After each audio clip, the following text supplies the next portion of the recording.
Time, my boyfriend cheated on me with my best friend. So my boyfriend and I have been dating for 2 years, but we were on and off all the time. It was a super toxic relationship. Like, he would try to get with other girls, and I would try to get with other guys to make him jealous, blah, blah, blah. Well, a week before Christmas, him and I broke up again. And I had my best friend sleep over that whole week because her parents were in Ireland. And my boyfriend lived right down the street from me. Like, it was probably a 2-minute walk to his house. Well, for the first 3 nights, my best friend would go on a jog every night, and she would be gone for like 2 hours. I would literally have to go unlock the door at 1 a.m. for her to get back in my house. Well, I think the 3rd night that she slept over, she came back in different clothes. And I realized that the sweatshirt she was wearing was my boyfriend's favorite sweatshirt. But I didn't really think anything of it because she never really showed interest in my boyfriend. But clearly I was oblivious. Anyways. So that same night, I wake up in the middle of the night and she's on the phone with someone. And it sounded exactly like my boyfriend. So I asked her who it was, but she couldn't give me an answer, like for part 2.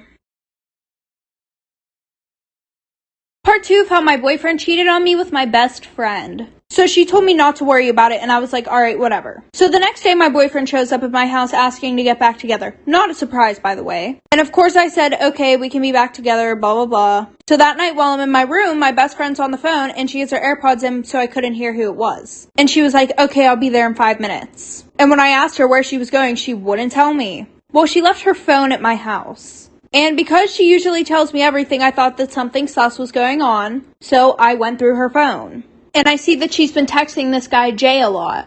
And as I'm going through their conversation, there's one text that says, I don't care if she finds out. Just sneak over to my house while you're there. So I check the phone numbers, and obviously it's my boyfriend. And her parents are really strict, like she was only supposed to be at my house that week, nowhere else. So I may have made up some stories that she had drugs in her bag, and that she was forcing me to do drugs with her. So her parents came home early from their trip, they sent her to military school, and I broke up with my boyfriend.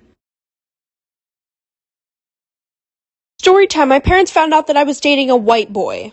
So a little background information. My parents are super strict, especially my dad. And on top of that, my dad thought that races should not mix. One of his sayings was, you don't see a blue jay fucking a pigeon. AKA, white people and black people should not be together. Sounds fucking stupid. Yeah, I know. Anyways, like I was saying, it was my freshman year of high school and I had been dating this boy for 2 months. And of course he was white.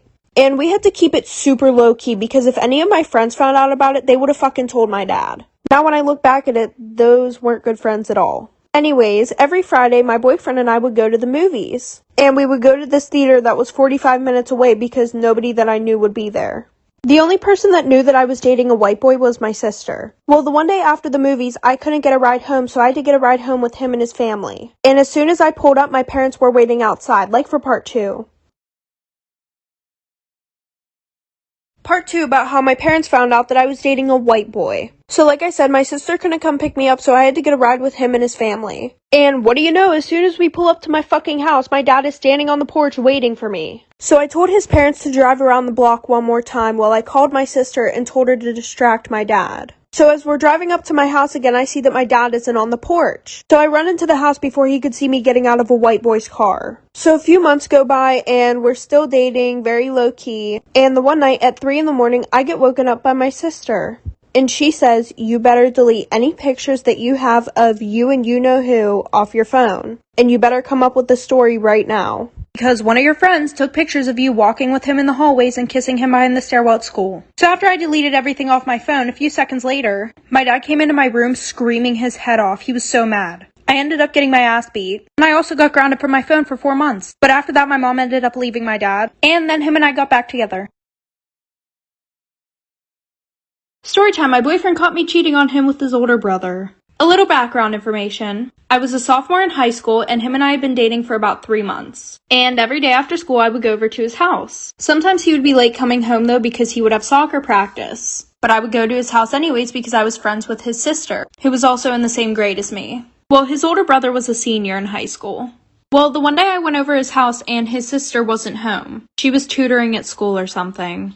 And neither were his parents. So I texted my boyfriend saying that I was just going to go home, and he said, no, stay, I'll be there in like 30 minutes. While I was sitting on the couch, his brother comes downstairs. So he comes and sits on the couch next to me and puts on a movie. And he could have sat anywhere because they had a big ass couch, but he sat right next to me. So we start talking, and a little bit into the movie, he gets closer to me, and one thing led to another, and then we were in his room. And literally 2 minutes later, we heard the front door open. Like for part 2. Part 2 about how my boyfriend caught me cheating on him with his older brother. So we heard the door open downstairs, and at this point we were both naked. So I ran to my boyfriend's room as fast as I could, and as soon as he came upstairs, he saw me without any clothes on. So then I had to play it off like I was ready to do the nasty with him. So for the next 2 weeks straight, I was going to my boyfriend's house and doing the nasty with his brother while he was at soccer practice. Well, the one day after his brother and I did the nasty, I fell asleep in his brother's bed. So my boyfriend came upstairs, and he didn't see me anywhere, so he was knocking on his brother's door. And we didn't hear anything because we were sleeping, so he just opened the door. And I woke up and he was screaming at both of us. So him and his brother got into a fight, like literally fist fighting. I was trying to break it up, but then I was also trying to put clothes on. And when my boyfriend saw me trying to get dressed, he took my clothes and told me to get out. And when I wouldn't get out because I didn't have clothes, so he literally grabbed me and threw me outside. And then he came back and threw a towel at me, so I had to walk home with only a towel on. Crazy ass story time about how I almost got away with sneaking out. A little background information. It was the summer of my sophomore year in high school, and my parents are super strict.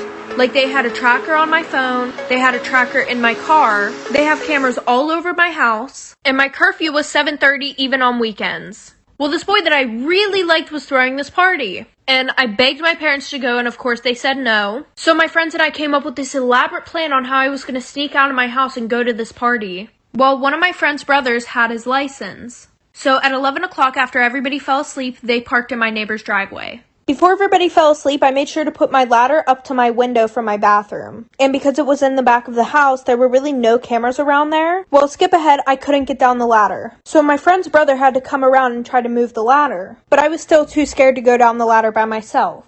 So her brother crawled up the ladder. And once he was on the roof, he tried to help me get down. Well, then he fell like for part 2.